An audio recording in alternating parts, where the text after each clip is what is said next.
Good evening, everyone. Good evening. Jai Shri Krishna. Yes, Jai Shri welcome to the Krishna. episode 2 of Tales of Mahabharata.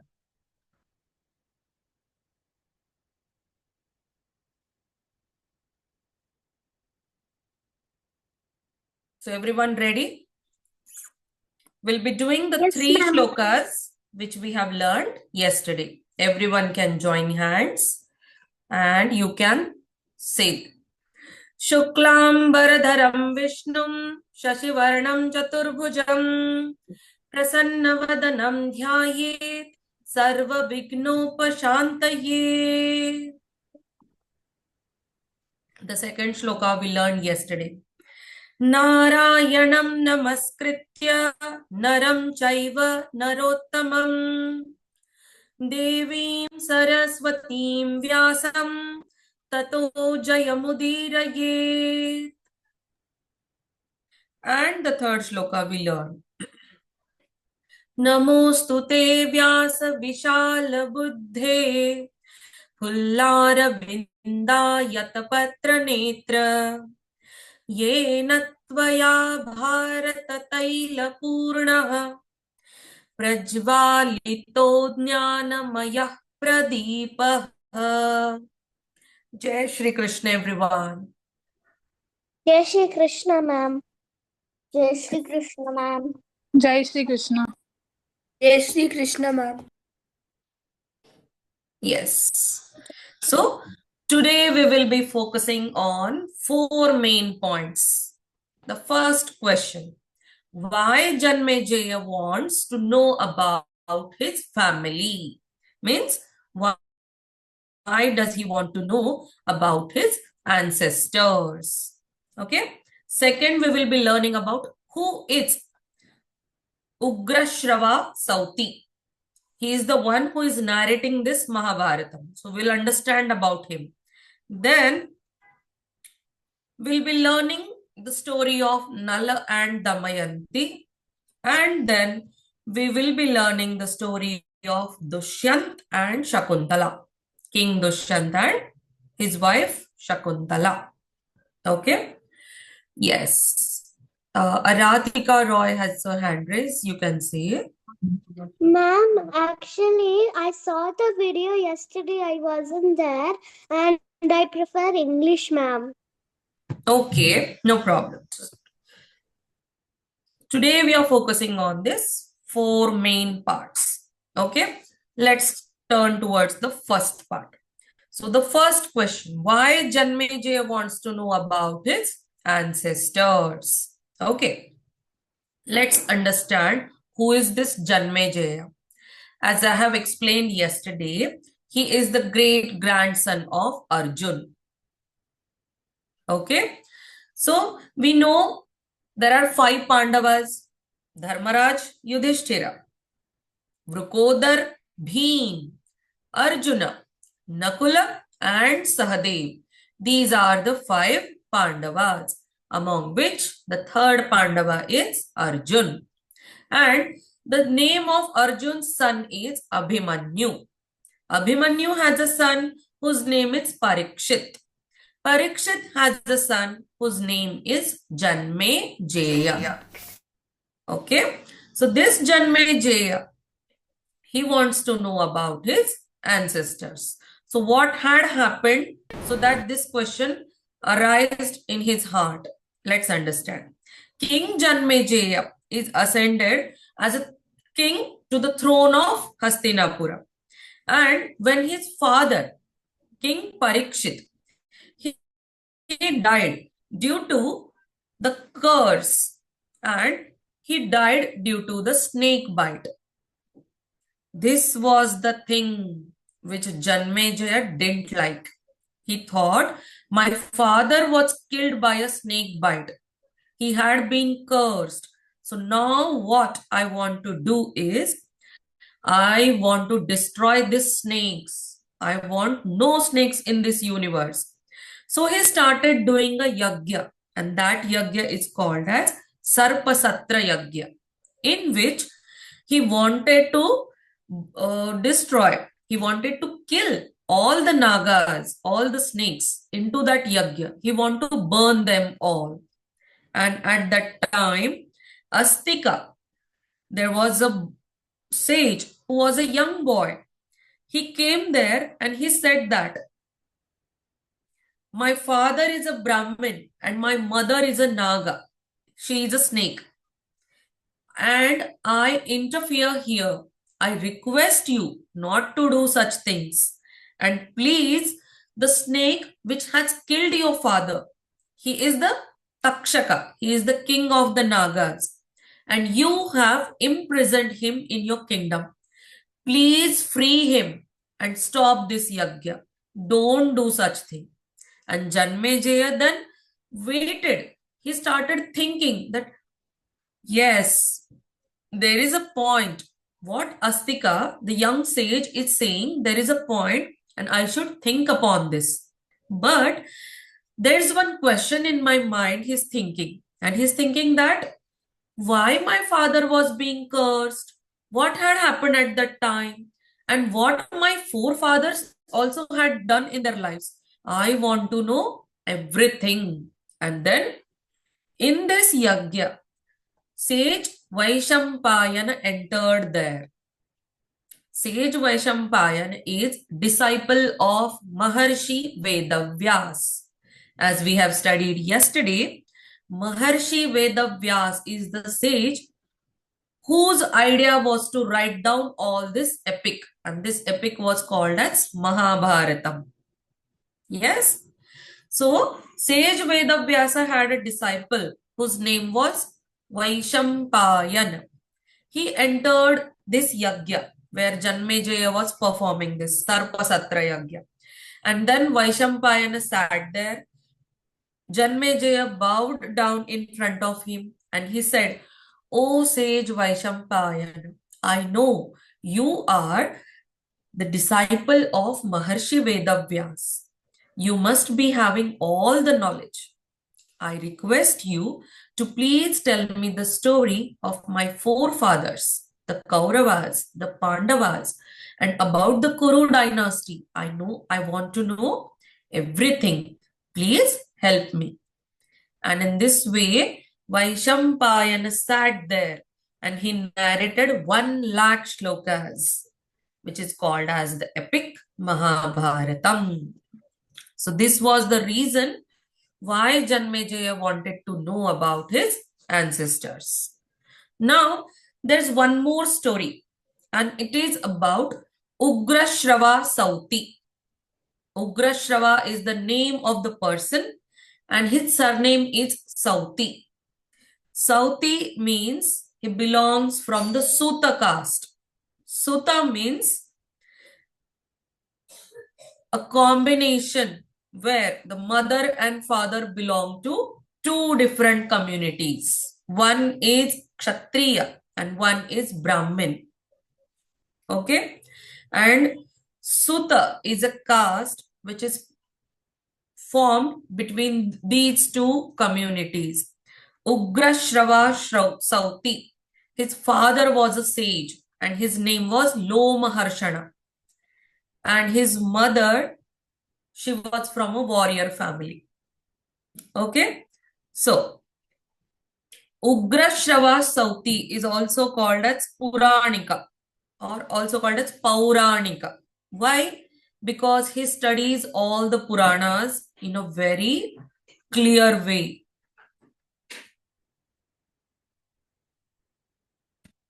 And he understands the Puranic tales. He explains them to all the generations. He is also called like a storyteller. He tells the stories. And he knows everything about the incidents which have been held during his times. Okay. Then he is also called as the frame narrator. Means he has visited so many yajnas. When the kings perform so many sacrificial rituals, he is being present at that time. So he's seeing everything. Which king is performing which yajna, what kind of rituals he is performing, and what kind of charity he is doing. He watches everything very clearly so that he can transfer this information to the coming generations. That's why he's called as the frame narrator.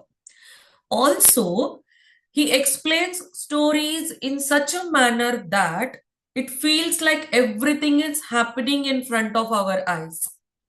That's why it's called as Pauranik. He has such a quality in him that when he starts speaking, people feel like whatever he is narrating, everything is happening in front of their eyes.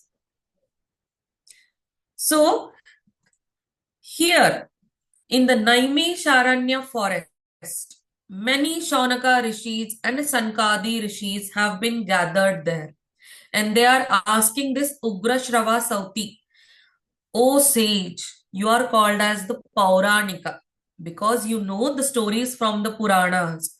Also, you know the stories from the great epics, the Ramayana and the Mahabharata. We all want you to narrate the story of Mahabharata so that we can learn morals and values and we can understand what is good and what is bad, what kind of behavior we should do in our lives so that our God, He will be happy with us and our soul, it will be uplifted.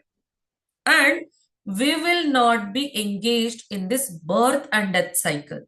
They were all praying these things to Ugrashrava Shrauti because he is the preserver of the knowledge and he is the mirror to humanity because of him everyone was gaining wisdom and knowledge. So understood who is Ugrashrava Sauti? He is called as the Pauranik and he is having the complete knowledge of all the epics, of all the Puranas and all the Vedas. He is the one who is having so much of knowledge and he is passing this knowledge through all the generations. Can you repeat the name? Ugrashrava Sauti.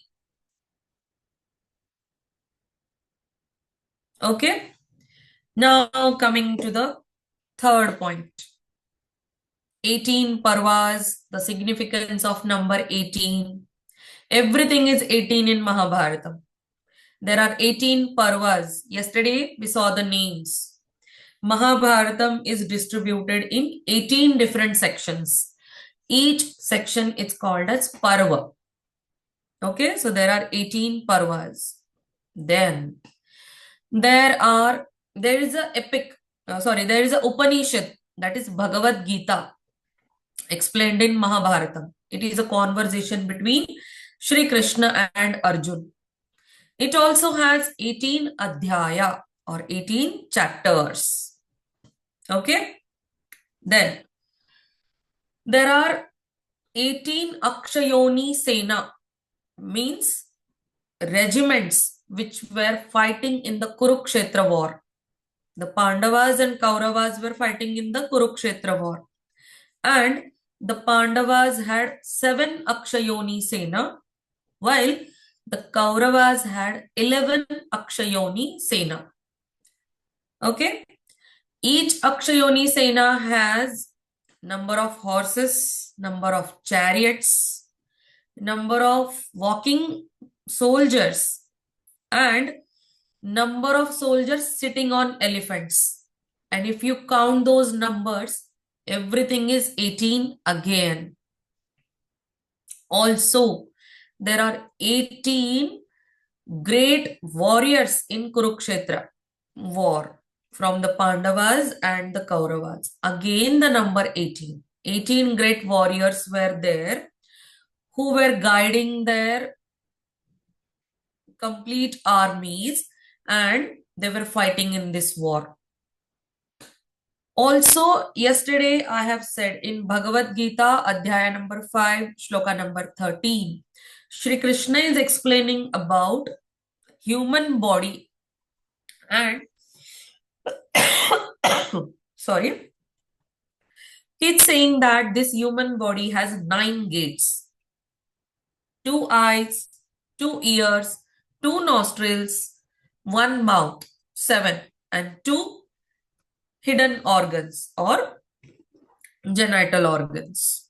These makes the 9 gates of our body. And when 2 people come together, maybe they are husband and wife, maybe they are guru and shishya, maybe they are friends. Any 2 people, when they come together and when they share their knowledge and wisdom, then each person has Navadvaras, that is 9 gates. Second person has Navadvaras, 9 gates. 9 plus 9, again 18. So that's the significance. Everything is 18. Shri Krishna says that alone you cannot do anything. You gain that power from the Paramatma, the Supreme Soul. Alone you cannot do anything. You have 4 tattvas in your body. They are called as Man, Buddhi, Chitta and Ahankar. Means what?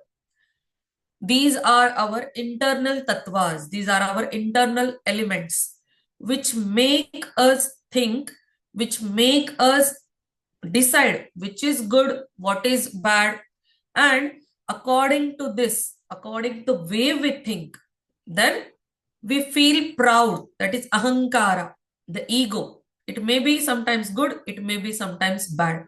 So these are the tattvas in the human body which make us eligible to understand all the things, the ultimate truth about our Bhagavan. So in this way, this 18 number plays a very important role in Mahabharata. So are the points clear? We understood about Janmejaya, we understood about Ugrashrava Sauti, and then we understood about the number 18 in Mahabharata. Okay? Are there any doubts? You can ask me. If you could repeat when Maharshi Vedvyasa, when Parikshit did that yagna because his father was killed by a serpent Nag. So he requested he did that yagna to kill all the snakes. Okay. So which sage requested him to stop the yagna? Vaishampayan, the disciple of Maharshi Vedavyas. Okay. And so as he stopped him, so Parikshit Raja had that inquisitiveness to know about his ancestors. Janmejaya king had a interest that he should Janmejaya, know sorry, about Janmejaya, his yeah. ancestors. Yes. Janmejaya. So he requested. Janmejaya wanted to know about his ancestors. Okay, and then how did that flow came to Ugrashava Shauti? I didn't understand. Okay. Vaishampayana started narrating the story about this Mahabharatam. He started saying from King Dushyanta and Shakuntala story, from where he began the story of how this lineage came into existence.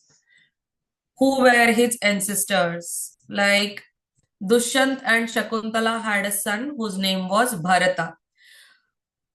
Because of his name, we got the name of our country became Bharatavarsha. Then from there, the story begins, like whose son, like Bharata's son is who, then his son is Puru, then Puru married with Urvashi, then they had again lineage, again descendants, likewise. Then the story began. Because, see, Janmejaya is great grandson of Arjun. And Arjun was a prince from Kuru dynasty. Before the Kuru, the name was Puru dynasty, according to the name of Puru Rava king. Before him, there were so many kings from which this lineage actually started, which is also called as Chandravansha. Chandravansh से शुरू होते होते पुरु dynasty हुआ, पुरु dynasty से कुरु dynasty हुआ। तो ये पूरी कहानी वैशंपायन उनको सुनाने लग जाते हैं। So as we understand, this lineage is so many years, around 30,000 to 40,000 years. And Janmejaya wants to know everything which has happened in these so many years. Who was the king? Whose kingdom it was? Who was his son? Then what happened? Then which curse were given to them? He wanted to know everything. And as we know, Maharshi Vedavyasa's sons are Dhritarashtra, Pandu, and Vidura. That's why Vedavyasa also plays a very important role. He has a father role in this. Just his name is not taken like a father. Okay, Niyog Kriya hui thi wo. According to that, we learn all these things. But today, we will understand the story of Nala and Damayanti, and then we'll understand the story of Dushyant and Shakuntala, from where this Kuru story is beginning. Okay, Vaishampayana being the disciple of Vedavyas, he has known everything. He has heard these stories from Vedavyas. That's why he is knowing everything. Ugrashrava Shauti is a person, is a different person, and he is called as Pauranik. He is a very aged person, and he had study of all the Vedas, Puranas, Upanishads, and other holy scriptures. And he is sitting in Naimisharanya. And he is narrating the story which Vaishampayan is narrating to Janmejaya. Story may story. That's the thing.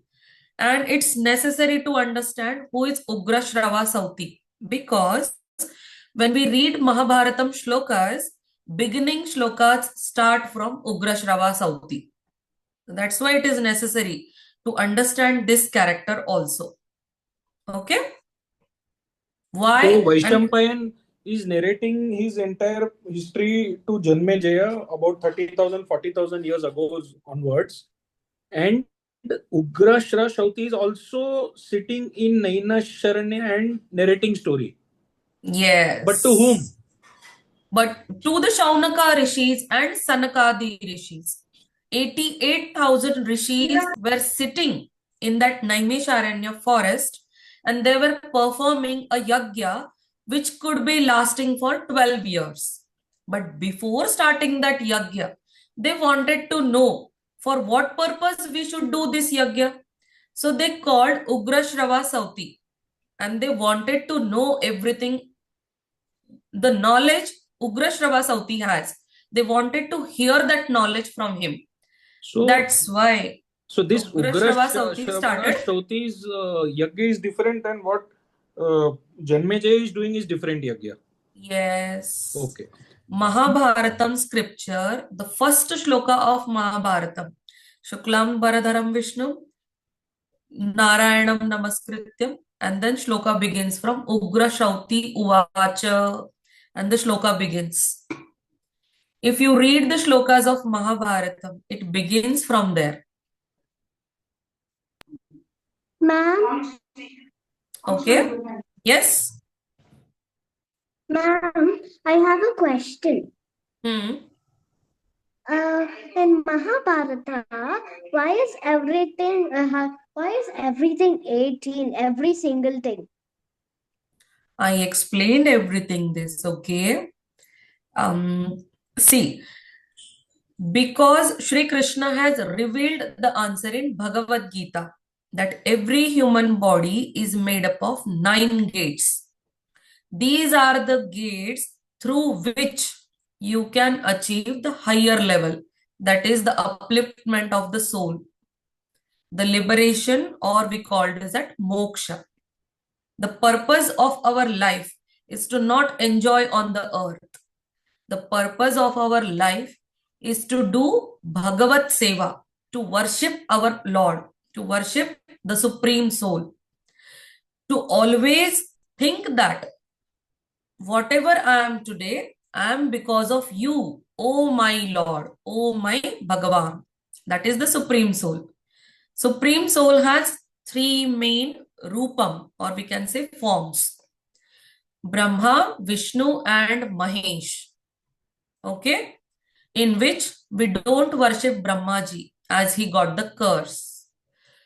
We worship Bhagavan Vishnu and Bhagavan Shiva. Why do we worship them? Because we want to go to their abode. We means not the body. We means our soul. The purpose of our soul is to attain that moksha by following dharma and karma on this earth. That's why everything is 18 in Mahabharata.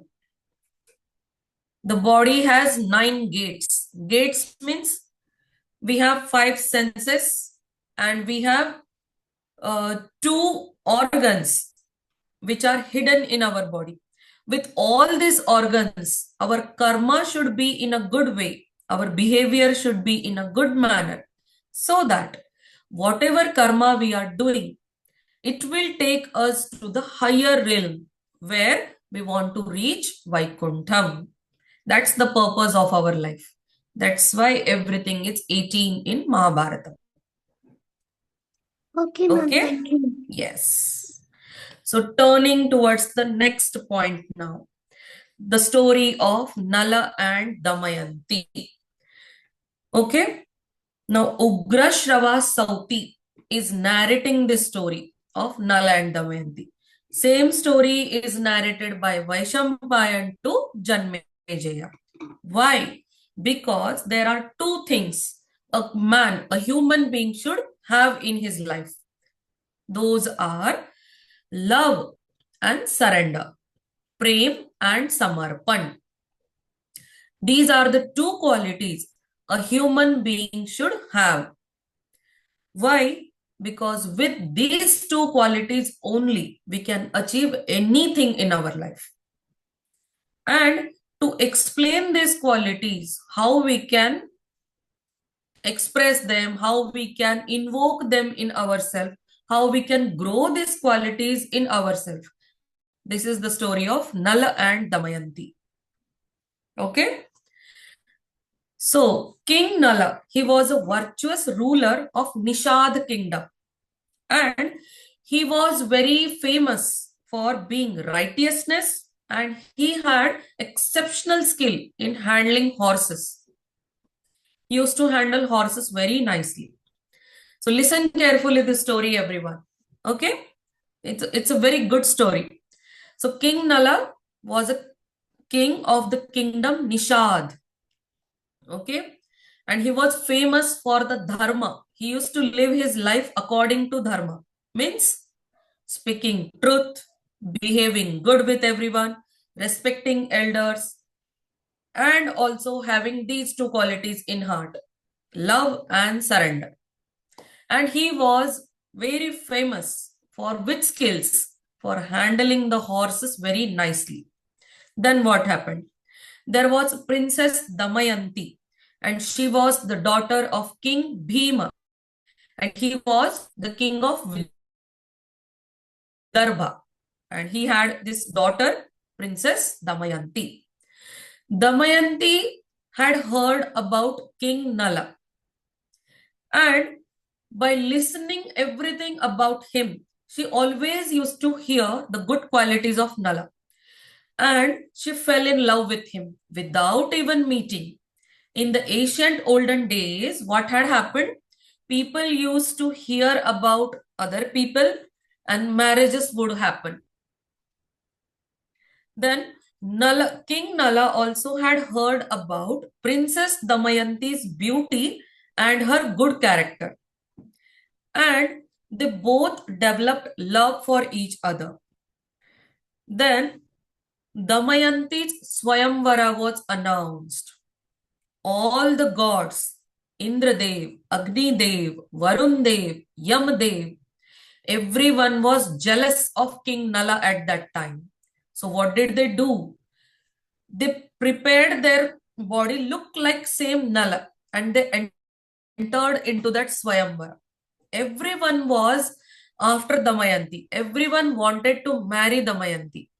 But as Damayanti had heard the qualities about original King Nala, she, just by having a glance at everyone in her Swayamvara, she recognized who is the real King Nala. And only with her devotion and with the quality, love and surrender, these both qualities also were in Princess Damayanti. And only because of these qualities and her devotion towards King Nala, she recognized who is the real King Nala. And then King Nala and Princess Damayanti were married happily. But there's a twist in the story. What happened?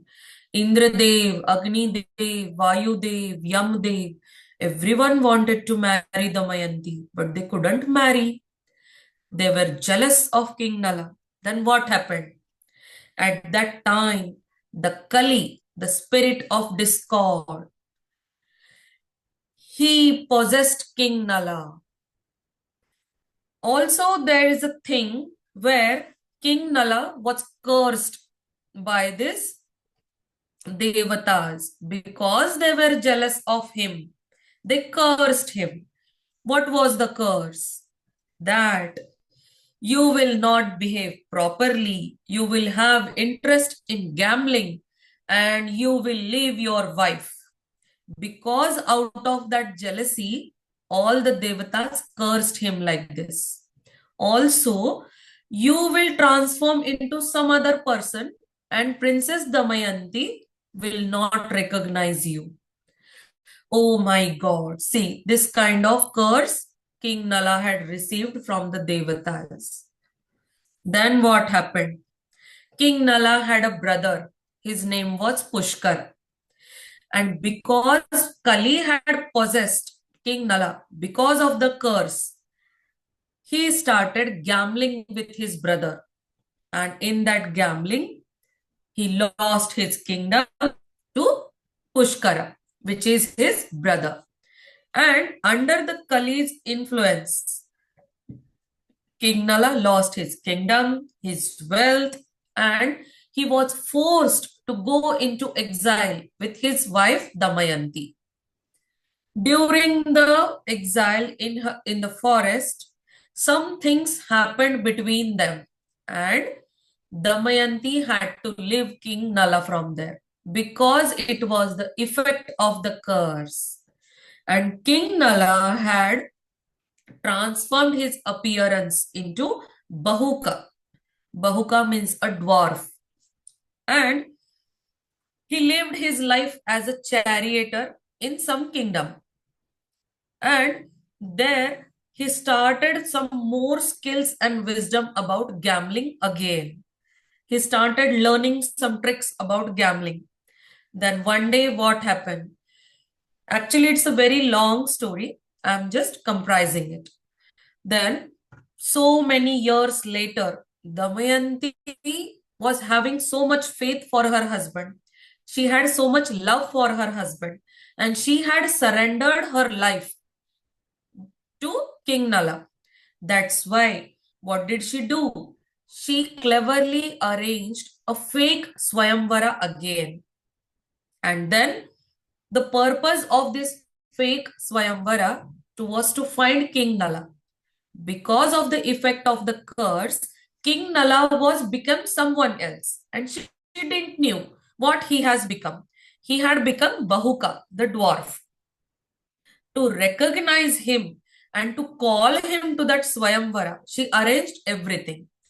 In that Swayamvara, Bahuka means King Nala. He appeared there, and due to Damayanti's devotion and her love and surrender towards King Nala, she could recognize who is King Nala.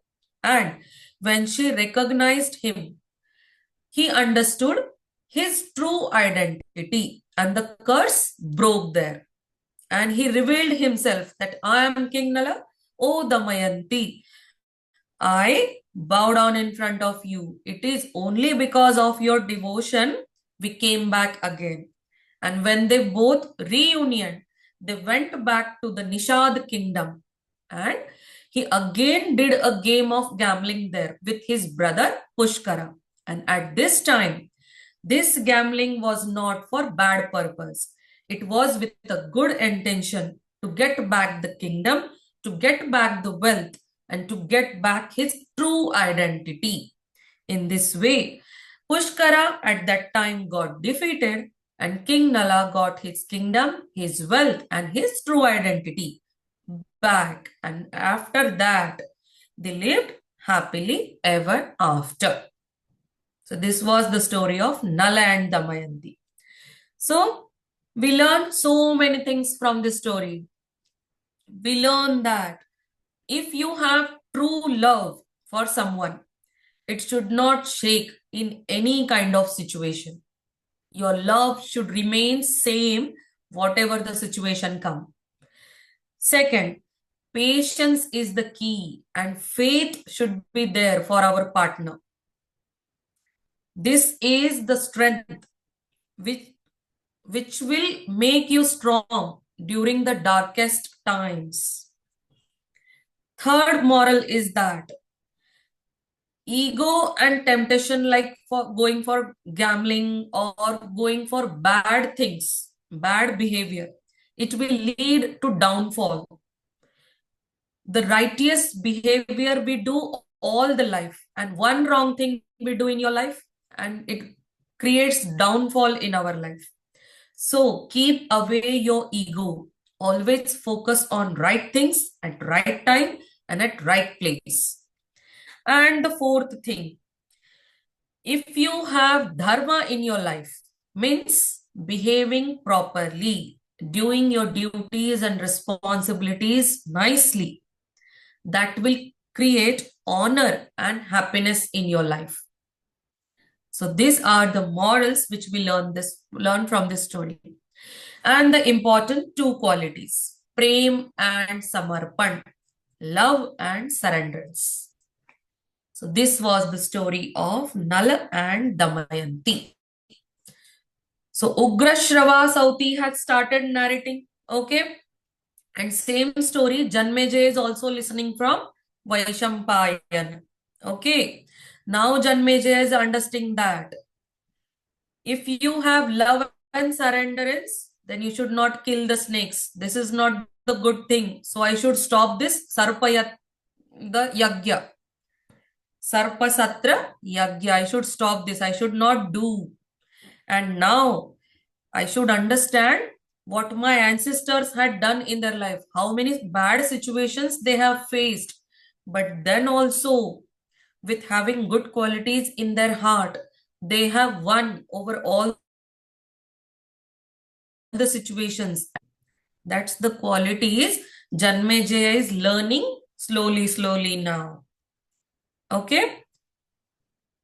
Today we'll having one more story. Okay? Yes, Ready, ma'am. everyone? Yes. The second story goes with the story of King Dushyant and Devi Shakuntala. Many of you might have heard Kalidasa's story. Abhijnana Shakuntalam. There is a scripture written by Kavi Kalidas. Abhijnana Shakuntalam. It narrates the story of King Dushyanta and Shakuntala. Okay, so let's begin this story. Let's understand. King Dushyanta, he was the noble ruler of Hastinapur kingdom. And one day he went hunting in the forest. He reached the peaceful ashram of sage Kanva, where he met Shakuntala.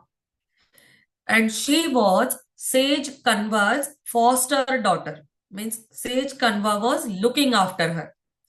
Actually, she was the daughter of Rishi Vishwamitra and a celestial nymph, that is Apsara.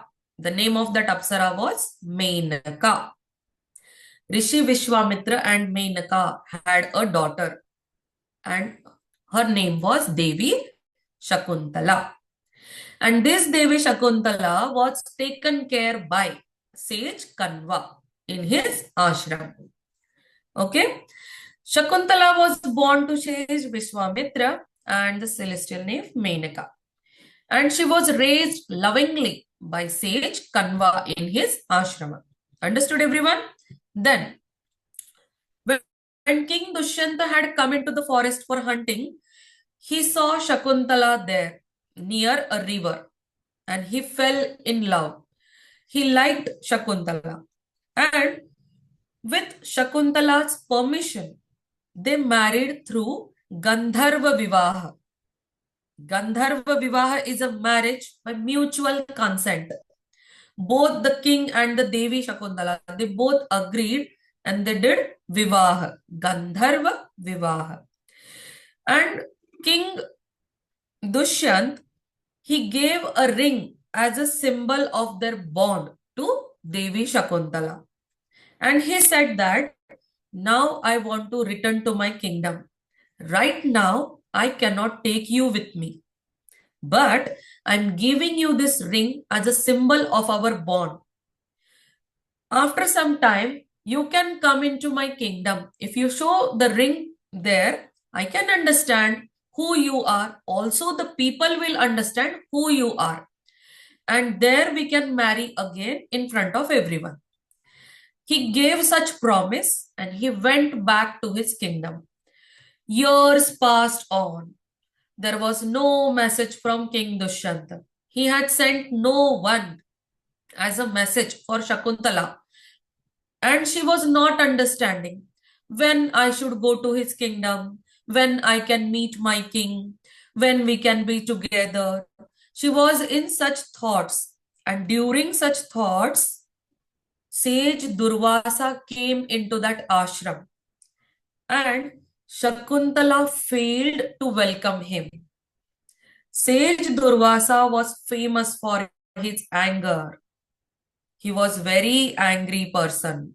He was full of knowledge and wisdom, yet he was with one quality. He was famous for his anger. So what happened? Angered, sage Durvasa cursed Shakuntala that the person who you are thinking of, and because of that person, you didn't welcome me. You didn't see me coming into the ashram. I curse you. That person will forget you. You will not able to reveal yourself in, and he will forget you. Shakuntala started crying and she fell down onto the feet of Durvasa Rishi and she said, "Oh Rishi, please forgive me.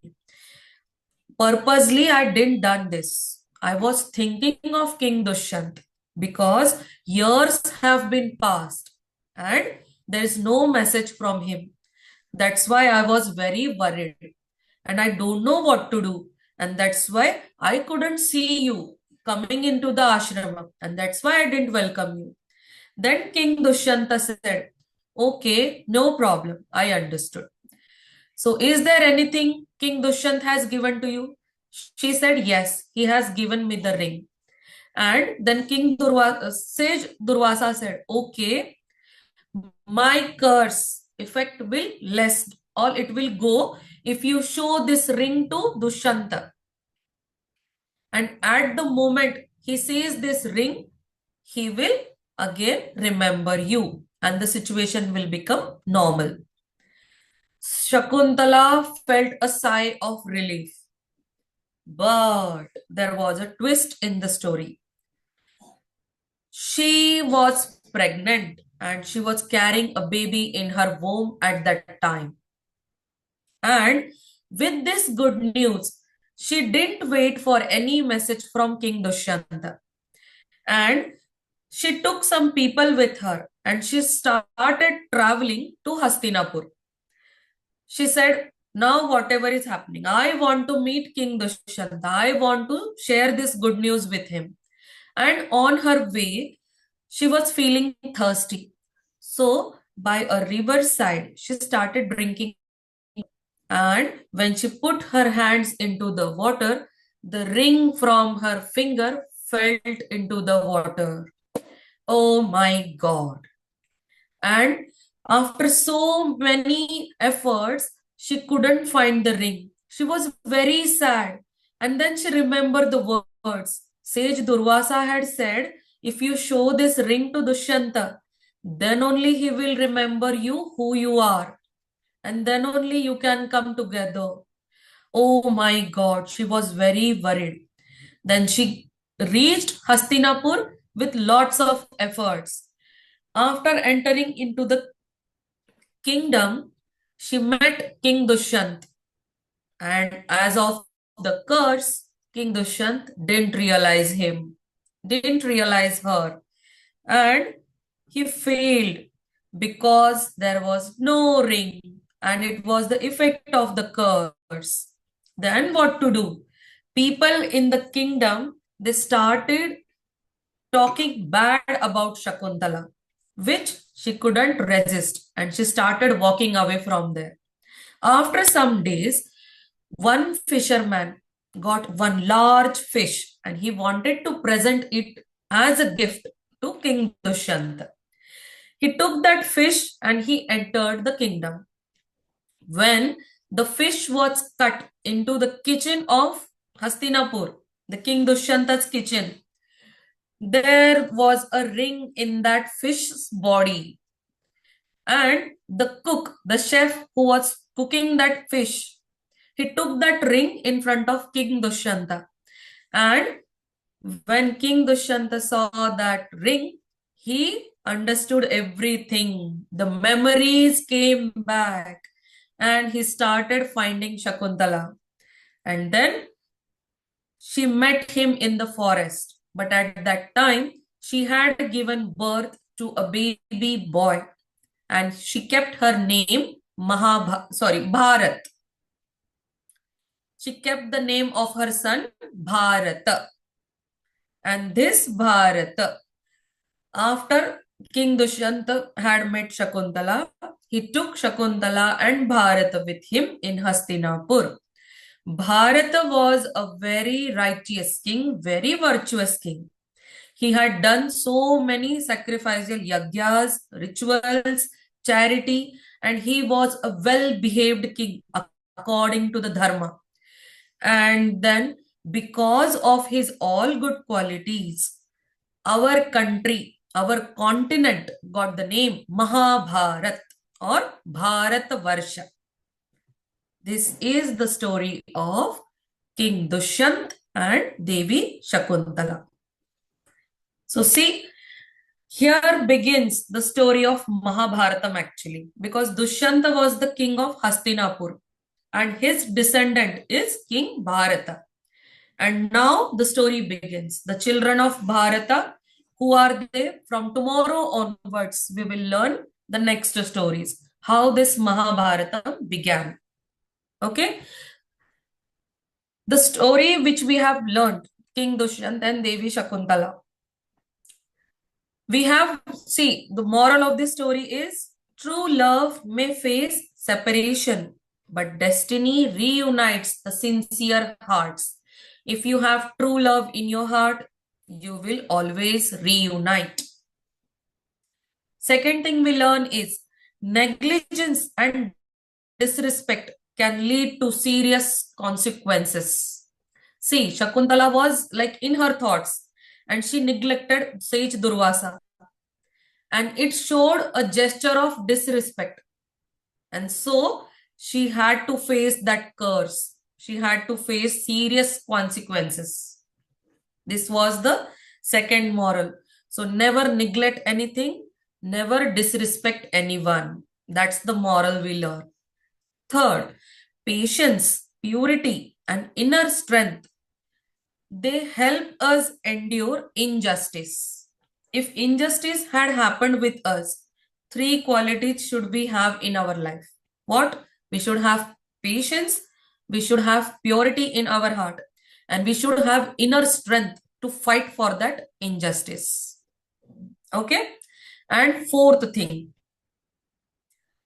the ultimate truth, it will always win at the last. whatever untruth we are facing in our life, or whatever obstacles we are facing in our life, if you have truth, अगर आप सत्य की राह पे चलते हो, if you walk on the path of truth, then success will come to you. After great sufferings also, happiness will be there in your life. But ultimate truth is the path. That's the fourth moral we learn from this story. So, Janmejaya, after hearing this story, he said, "Oh, King Dushyanta and Devi Shakuntala, those are my ancestors.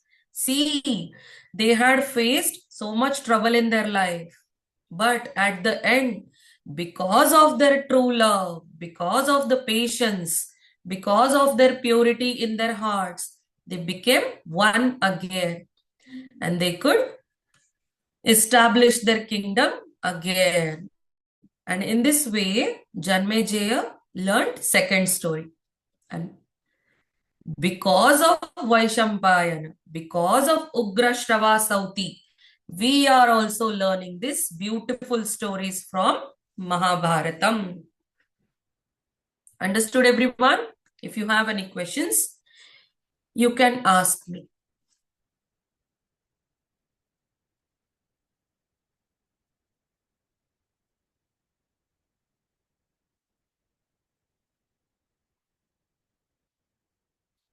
Yes?